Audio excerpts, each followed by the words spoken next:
Mukulu Kalwanga oli muvubuka of course waliwo nade bagamba nti abavubuka tebabasuubira kubeera nga bakkiriza mu kibiina kya NRM bw'oyogera no opposition bw'alaba omuvubuka omuto nga ggwe ng'ali mu NRM yeewuunya nnyo kandi ono omwana ekikimutwala mu NRM bo basuubirayo okuba nti bakadde be bayinza okuba nga babeerayo omukulu agambye nti enteekateeka za gavumenti zonna eza NRM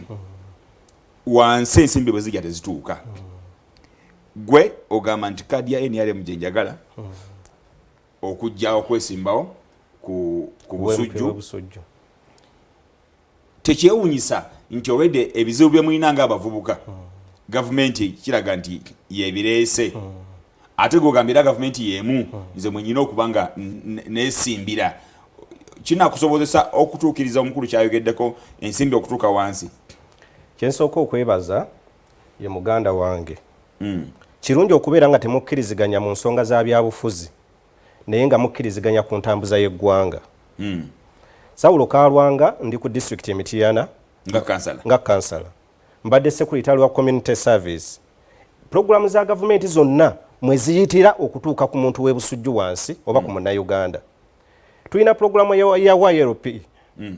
ne tubeera na UWEP tulina ssente za seege ez'abakadde tulina emyoga tulina PDM ssente ezo zonna zigenda okujja ziyitira mu manifesto fe abakulembeze fe ba implementer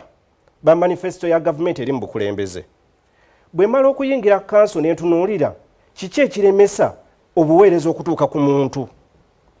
ng'obunafu obusookerwako buli mu bakulembeze aba gavumenti bennyini abalonda ab'ebyobufuzi kati batekiniko ne baba nga batuyambako buyambi ne tubabuulya ekkubo nti kati tugenda bbanda tugenda malangala kusomesa abavubuka ku ssente bweziti ne bweziti naye ssente zigenda okumala okujja ku district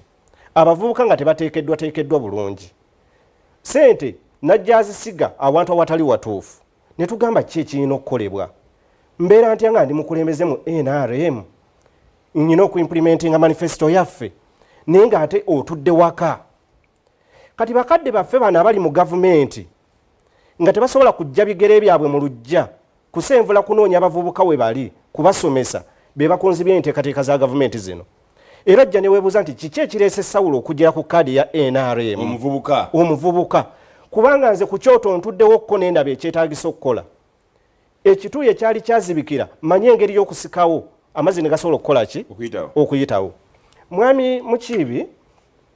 ogenda n'osanga flaga bearer wa NRM owa constituency